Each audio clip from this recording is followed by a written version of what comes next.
سامعین، جب ہم اپنے مسلمان بھائیوں کے سوچ کو دیکھتے ہیں تو اللہ کے نبی صلی اللہ علیہ وسلم کے زمانے کی صلی اللہ علیہ وسلم کے زمانے کی وہ کفار کی تدبیریں ہمیں واضح طور پہ نظر آ جاتی ہیں.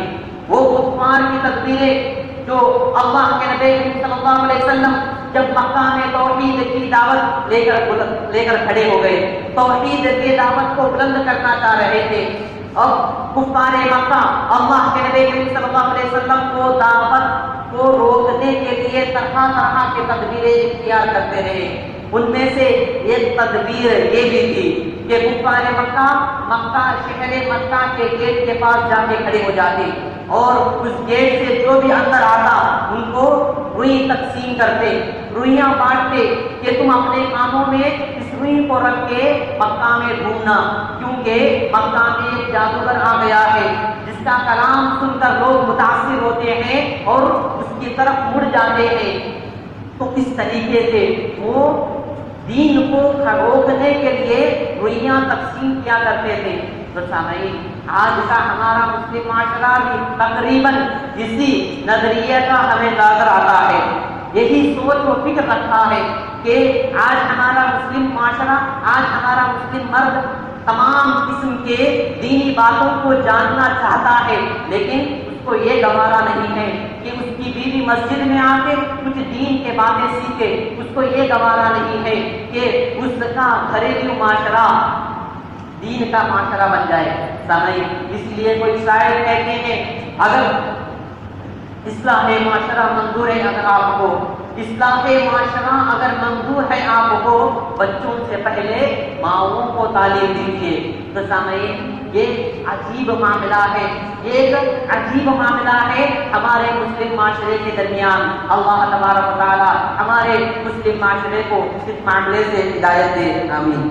اسی طریقے سے سامعین، جو چھٹی چیز، جو ساتویں چیز ہمارے سامنے آتی ہے وہ ہے فجر اور عصر کی وقت کی نماز کو بجماعت ادا کرنا. یقیناً فجر اور عصر کی نماز کافی اہم ترین نمازیں ہیں.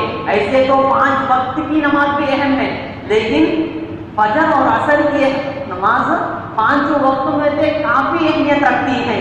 جیسا کہ اللہ کے نبی صلی اللہ علیہ وسلم فرماتے ہیں لَن يُولِجُ النَّارَ صَلَّى قَبْلَ طُلُوعِ الشَّمْسِ وَقَبْلَ غُرُوبِهَا، کہ جو شخص سورج کے یعنی آفتاب کے طلوع ہونے سے پہلے جو شخص نماز پڑھتا ہے اور جو شخص آفتاب کے غروب ہونے سے پہلے نماز پڑھتا ہے، لَن يَلِجُ النَّارَ، ایسے شخص کو جہنم کی آگ نہیں چھوئے گی.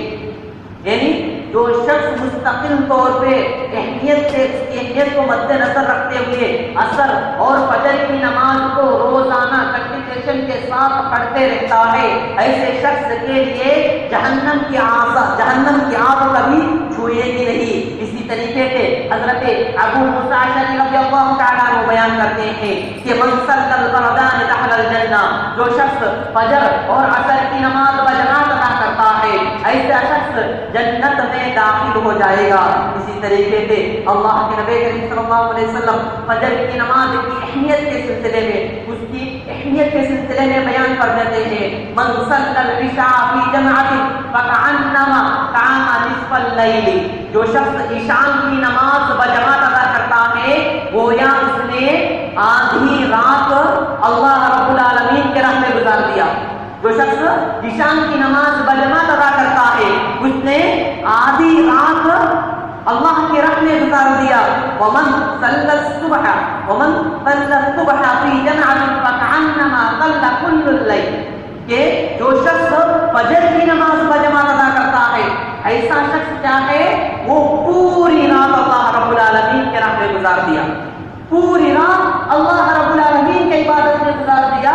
وہ شخص جو فجر کو جماعت کے ساتھ ادا کرتا ہے. اسی طریقے سے اللہ تبارک و تعالیٰ خود عصر کے نماز کے سلسلے میں واضح طور پہ فرماتے ہیں حافظوا علی الصلاۃ والصلاۃ الوسطیٰ، تم لوگ نمازوں کی حفاظت کرو، خصوصاً درمیان کے نماز یعنی عصر کے نماز کی خصوصاً آپ لوگ حفاظت کرو۔ سامعین، جو لوگ عصر کے نماز کی حفاظت نہیں کرتے ہیں، عصر کے نماز کی حفاظت نہیں کرتے ہیں، ان لوگوں کے سلسلے میں اللہ کے نبی صلی اللہ علیہ وسلم واضح طور پہ جہنم کی دھمکی دیتے ہوئے فرماتے ہیں الذی تفوت الصلاۃ العصر کانما وتر له مالہ وتر له اهله ومالہ، جو شخص نماز عصر کو فوت کر دیتا ہے، نماز عصر کو چھوڑ دیتا ہے، گویا کہ اس نے کیا کیا؟ وتر له مالہ اهله ومالہ، یعنی اس کے اہل اور مال یعنی گھر والے اور تمام مال برباد ہو جائے تو کتنا نقصان اس کو پہنچتا ہے؟ ایک انسان کا تمام مال اور تمام گھر والے فوت ہو گئے تو اس کو کتنا بڑا نقصان پہنچتا ہے؟ اس کو صرف اور صرف ایک عصر کی نماز چھوڑنے کی وجہ سے اتنا بڑا نقصان پہنچتا ہے۔ اسی طریقے سے ایک اور روایت ہے، اللہ کے نبی کریم صلی اللہ علیہ وسلم فرماتے ہیں من ترک صلاۃ العصر فقد حبط عملہ، جو شخص عصر کے نماز کو فوت کرتا ہے، عصر کی نماز کو چھوڑ دیتا ہے تو ایسے شخص کے تمام اعمال احبطہ غائب ہو جائیں گے، برباد ہو جائیں گے، ایسے شخصوں کے تمام اعمال برباد ہو جائیں گے۔ اسی طریقے سے اللہ کے نبی کریم صلی اللہ علیہ وسلم جو جنت کے پانے کے اسباب میں سے 8واں سبب جو بیان کرتے ہیں وہ ہے ظہر سے پہلے اور ظہر کے بعد 4 رکعت نمازیں پڑھتے رہنا۔ ظہر سے پہلے اور ظہر کے بعد 4 رکعتیں نمازیں پڑھتے رہنا، یہ بھی جنت الفردوس میں جگہ پانے کا ایک اہم سبب بنتا ہے۔ جیسا کہ اللہ کے نبی صلی اللہ علیہ وسلم فرماتے ہیں من حافظ علی 4 رکعات قبل الظہر واربع بعدها حرم اللہ علی النار، جو شخص ظہر سے پہلے 4 رکعت نماز ادا کرتا ہے، ظہر کے بعد 4 رکعت نماز کی حفاظت کے ساتھ ادا کرتا رہتا ہے، حرم اللہ علی النار، ایسے بندوں کے اوپر سے اللہ رب العالمین جہنم کے آگ کو حرام کر دیں گے۔ ایسے بندوں پر سے اللہ رب العالمین جہنم کے آگ کو حرام کر دیں گے۔ اسی طریقے سے سامعین، 9واں سبب، 9واں راستہ جو انسان کو جہنم سے بچا کر جنت الفردوس کی طرف لے جانے والا ہے وہ ہے اللہ کے یاد میں آنسو بہانا۔ اللہ کے یاد میں آنسو بہانا ایک ایسا اہم ترین انجام ہے۔ اگر کوئی انسان اس فعل کو انجام دیتا ہے تو یقیناً ایسا انسان جہنم سے اپنے آپ کو نجات دلاتا ہے۔ جیسا کہ اللہ کے نبی صلی اللہ علیہ وسلم فرماتے ہیں لا یلج النار رجل بقى من خشیت اللہ، لا یلج النار رجل، اس شخص کے آنکھ قیامت کے دن جہنم میں نہیں جلیں گے۔ لا یلج النار رجل بقى من خشیت اللہ، جو اللہ رب العالمین کے ڈر کی وجہ سے جو آنکھیں روتی ہیں، جو آنکھیں آنسو بہاتی ہیں اللہ رب العالمین کے ڈر کی وجہ سے، ایسے آنکھیں کل قیامت کے دن جہنم میں نہیں جائیں گے۔ اللہ کے نبی کریم صلی اللہ علیہ وسلم امت کو مثال دے کر پھر سے سمجھاتے ہیں۔ کیسی مثال ہے؟ حتی یعود اللبن فی الزرع، حتی یعود اللبن فی الزرع، جیسے تھن سے نکلا ہوا دودھ، جیسے تھن سے نکلا ہوا دودھ تھن کے راستے سے اندر نہیں جاتا، اس طریقے سے آنکھوں سے نکلے ہوئے آنسو، وہ آنکھیں کبھی جہنم میں نہیں جائیں گے۔ جس طریقے سے تھن سے نکلا ہوا دودھ تھن ہی کے راستے سے نہیں جائے گا اندر، اسی طریقے سے جو آنکھوں سے آنسو نکلتے ہیں وہ آنسو کا بہانا کبھی انسان کو جہنم کی طرف نہیں لے جائے گا۔ اسی طریقے سے اللہ کے نبی کریم صلی اللہ علیہ وسلم بیان فرماتے ہیں ثلاثۃ لا ترى اعینهم، 3 آنکھیں ایسی ہوتی ہے، 3 آنکھیں ایسی ہوتی ہیں جو کل حشر کے میدان میں جہنم کو دیکھے گی نہیں، حشر کے میدان میں وہ آنکھیں جہنم کو دیکھے گی نہیں۔ کون سی آنکھیں ہیں؟ عین فقط من خشیت اللہ، وہ آنکھیں جو اللہ رب العالمین کے ڈر کی وجہ سے روتی ہیں، وہ آنکھیں جو اللہ رب العالمین کے خشیت کی وجہ سے بہ پڑتی ہے۔ ایسی آنکھیں کل حشر کے میدان میں اللہ رب العالمین کے حکم کے مطابق وہ جہنم کو دیکھے گی نہیں۔ اب اسی طریقے سے وَعَيْنٌ حَسْرَتْ فِي سَبِيلِ اللَّهِ، وہ آنکھیں جو اللہ کی راہ میں رات گزارتی ہے، جو اللہ کی راہ میں اپنے آنکھوں کو بند کیے بغیر اللہ کے راہ میں رات گزار دیتے ہیں، ایسی آنکھیں کل حشر کے میدان میں اللہ رب العالمین کے فرمان کے مطابق حشر کے میدان میں جہنم کو دیکھے گی نہیں، جہنم کو دیکھے گی نہیں۔ اب اسی طریقے سے وہ تیسری آنکھ کون سی ہے؟ وَعَيُّنٌ غَضَّتْ عَنْ مَحَارِمِ اللَّهِ، ان محارم اللہ، وہ آنکھیں جو اللہ رب العالمین کے حرام کردہ چیزیں ہیں، یعنی اللہ رب العالمین نے ہم لوگوں کے لیے چند چیزیں حرام کر دی ہیں جس کا دیکھنا ہمارے لیے حرام ہے۔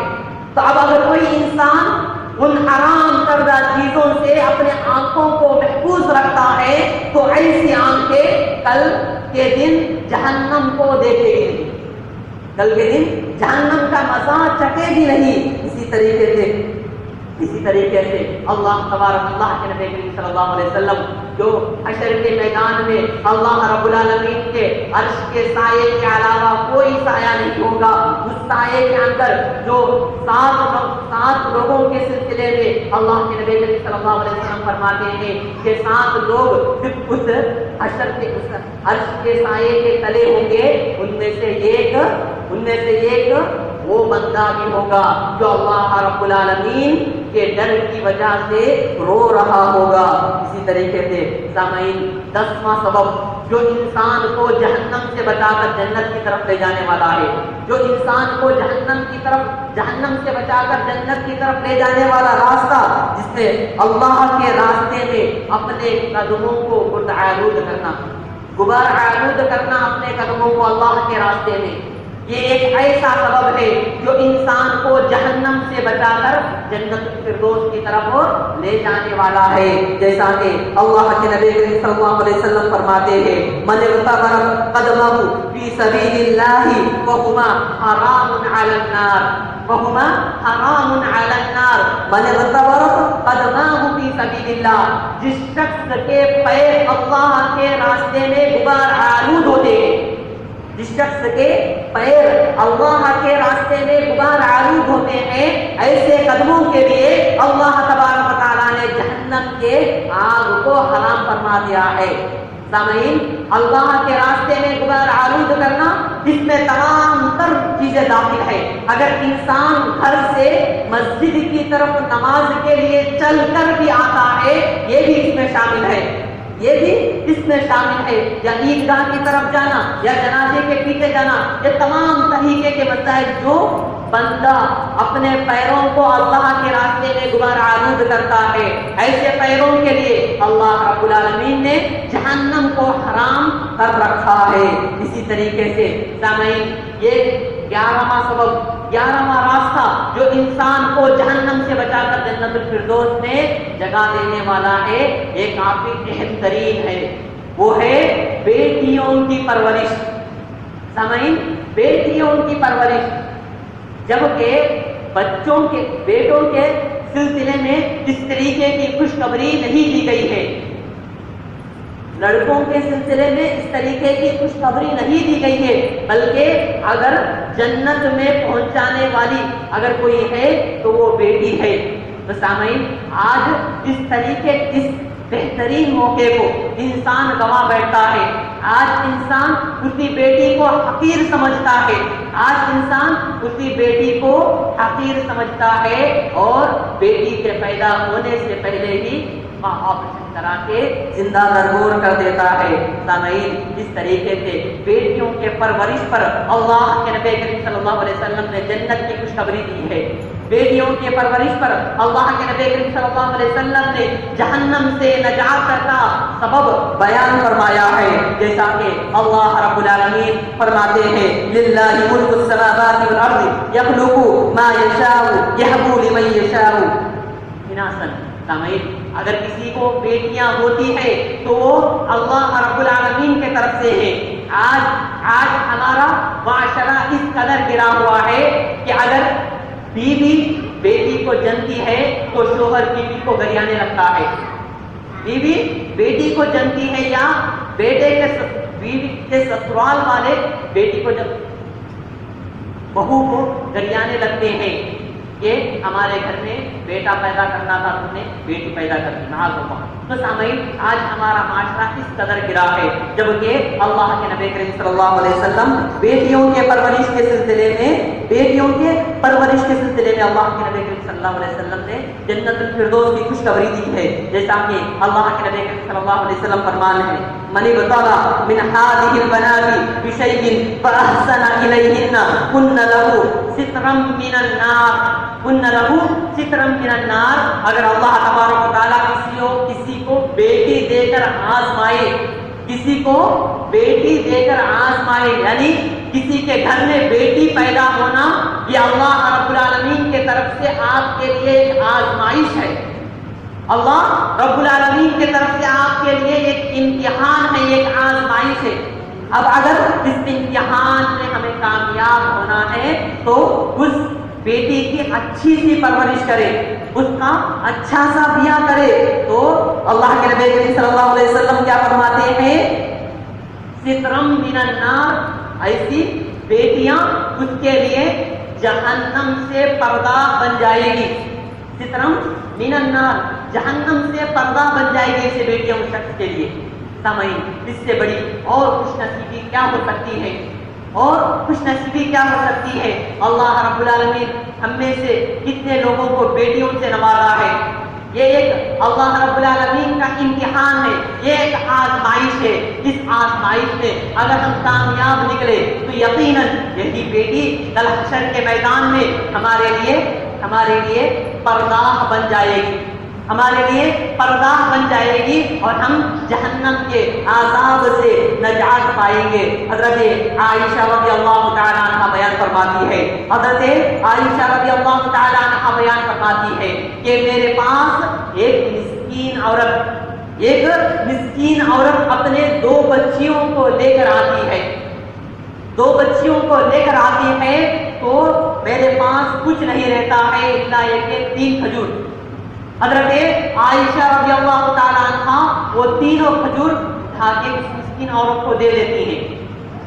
جب حضرت عائشہ رضی اللہ تعالیٰ عنہ اس مسکین عورت کو دیکھتی ہیں، وہ مسکین عورت اپنے دونوں بچیوں کو 2 کھجور دے دیتی ہیں اور تیسرا کھجور جب اپنے منہ کی طرف کھانے کے لیے بڑھاتی ہیں تو وہ بچیاں وہ تیسرا کھجور بھی اس سے مانگ لیتی ہیں. وہ مسکین عورت اس کھجور کے 2 حصے کر کے ایک حصہ دو حصے کر کے دونوں بیٹیوں کو تقسیم کر دیتی ہیں. تقسیم کرنے کے بعد حضرت عائشہ رضی اللہ تعالیٰ عنہ کو یہ ماجرا کافی عجیب و غریب نظر آتا ہے. حضرت عائشہ رضی اللہ تعالیٰ عنہ اللہ کے نبی صلی اللہ علیہ وسلم کی خدمت میں اس عجیب و غریب واقعے کو پیش کرتی ہیں تو اللہ کے نبی صلی اللہ علیہ وسلم فرماتے ہیں: ان اللہ قد اوجب لها الجنہ. ان اللہ قد اوجب لها الجنہ، کہ اللہ تبارک و تعالی اس عورت کے اس مسکین کے اس فعل کے بدلے میں جنت کو واجب کر دیا. اس مسکین عورت کے اس کام کے بدلے میں اللہ رب العالمین نے جنت کو واجب کر دیا اور اعتقها بها من النار، یا اس فعل کے بدلے میں اللہ رب العالمین نے اس مسکین عورت کو جہنم سے نجات دے دیا. سامعین، اس سے بڑی اور خوش نصیبی کیا ہو سکتی ہے کہ انسان اپنے بچیوں کی پرورش کرے. اسی طریقے سے سامعین، 12واں سبب جو انسان کو جہنم کی آگ سے بچا کر جنت الفردوس میں لے جانے والا ہے وہ ہے مسلمان بھائی کی عزت کا دفاع کرنا. مسلمان بھائی کی عزت کا دفاع کرنا. اگر کوئی مجلس ایسی لگی ہوئی ہے، اس مجلس میں کسی مسلمان بھائی کے سلسلے میں چرچا ہو رہا ہے، کسی مسلمان بھائی کو نشانہ بنایا گیا ہے کہ وہ مسلمان بھائی ایسا ہے وہ ایسا ہے. اگر کوئی مسلمان بھائی اس مجلس کو ختم کرتا ہے. جس مسلمان بھائی کی وہاں پر ٹارگٹ بنایا گیا ہے، وہاں پر جس مسلمان بھائی کا چرچا ہو رہا ہے، اگر وہ اس مسلمان بھائی کی عزت کی حفاظت کرتے ہوئے اس مسلمان بھائی کے شان میں دو اچھی باتیں کہہ کے اس مجلس کا اختتام کر دے، ایسے شخص کے اوپر بھی اللہ تبارک و تعالیٰ جہنم کو حرام فرما دیتے ہیں. جیسا کہ اللہ کے نبی کریم صلی اللہ علیہ وسلم فرماتے ہیں، من ذب عن ارض اخیہ بالغیب، جو شخص غیبی طور پر چھپ کر اگر کوئی مسلمان بھائی کا دفاع کرتا ہے، مسلمان بھائی کا کوئی دفاع کرتا ہے، کان حقا علی اللہ ان یعتقہ عن النار، تو ایسے مسلمان کے اوپر اللہ رب العالمین کے لیے ضروری ہے، اللہ رب العالمین کا حق بن جاتا ہے کہ ایسے مسلمان کو اللہ رب العالمین جہنم سے نجات دے دے. ایسے مسلمان کو اللہ رب العالمین جہنم سے نجات دے دے. وہ مسلمان جو دوسرے مسلمان بھائی کی عزت کی حفاظت کرتا ہے، اس کے عزت کی حفاظت کرتا ہے، ایسے مسلمان کے لیے اللہ کے نبی کریم صلی اللہ علیہ وسلم نے واضح طور پہ جہنم سے نجات کا ذریعہ بیان فرمایا ہے. اسی طریقے سے سامعین، حسن اخلاق یہ حسن اخلاق بھی انسان کو جہنم سے نجات دلا کر جنت الفردوس کی طرف لے جانے والا ہے. جیسا کہ اللہ کے نبی حضرت ام دردہ رضی اللہ تعالیٰ عنہ بیان فرماتی ہے، حضرت ام دردہ رضی اللہ تعالیٰ عنہ بیان فرماتی ہیں کہ ابو دردہ رضی اللہ تعالیٰ عنہ رات بھر تہجد پڑھتے رہے اور تہجد میں یہ دعا پڑھتے رہے، اللہم احسنت خلقی فاحسن خلقی، کہ اے اللہ تو نے مجھے بہت اچھا شکل میں بنایا، اچھے شکل میں اچھے انداز میں بنایا، تو اے اللہ میرے اعمال کو بھی اچھا بنا دے، میرے اعمال کو بھی اچھا بنا دے. ام دردہ رضی اللہ تعالیٰ عنہ بیان کرتی ہے کہ ابو دردہ رضی اللہ تعالیٰ عنہ اس دعا کو رات بھر پڑھتے رہے.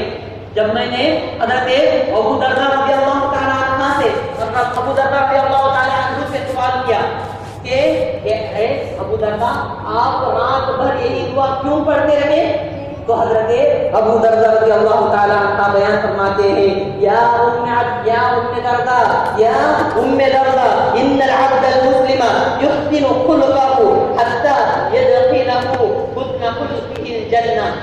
یا ابو دردہ اس بات کو یاد رکھو کہ بندہ کوئی نیک کام کرتے رہتا ہے یہاں تک کہ اس کا نیک کام کو جنت کی طرف لے جاتا ہے، جنت کی طرف لے جاتا ہے. اور اسی طریقے سے وَيُطَيِّرُ الْخُلْقَ، اور برے اخلاق برے معاملات انسان کرتے رہتا ہے حتیٰ يُدْخِلُهُ النَّارَ، یہاں تک کہ اس کو جہنم کی طرف لے جاتا ہے.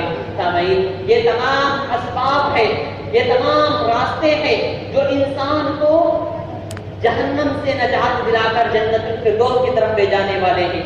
یہ تمام اسباب ہے جو انسان کو جنت الفردوس میں ان کے لیے ایک مقام بنانے والے ہیں. سامعین، اللہ رب العالمین سے دعا گو کہ اللہ رب العالمین ہم میں سے تمام کو ان تمام اسباب کو اختیار کرنے کی توفیق عطا فرمائے. اللہ رب العالمین ہم میں سے تمام کو جنت الفردوس میں اعلیٰ مقام عطا فرمائے. اللہ رب العالمین ہم میں سے تمام کو جنت الفردوس میں اعلیٰ مقام عطا فرمائے. اللہ رب العالمین ہم میں سے تمام کو جنت الفردوس میں اعلیٰ مقام عطا فرمائے. اللہ رب العالمین ہم تمام کو جہنم کے عذاب سے نجات فرمائے. اللہ رب العالمین ہم میں سے تمام کو جہنم کے عذاب سے نجات دے. اللہ رب العالمین ہم میں سے تمام کو جہنم کے عذاب سے نجات دے. اللہ رب العالمین ہم میں سے تمام کو جو دنیا کی پریشانیاں ہیں، اللہ رب العالمین ان میں سے تمام کے پریشانیوں کو دور کرے. ہم میں سے کوئی مریض ہو، اللہ رب العالمین اس کے مرض کو شفائے عاجلہ شفائے کاملہ عطا فرمائے. آمین ثم آمین. وآخر دعوانا الحمدللہ رب العالمین. السلام علیکم.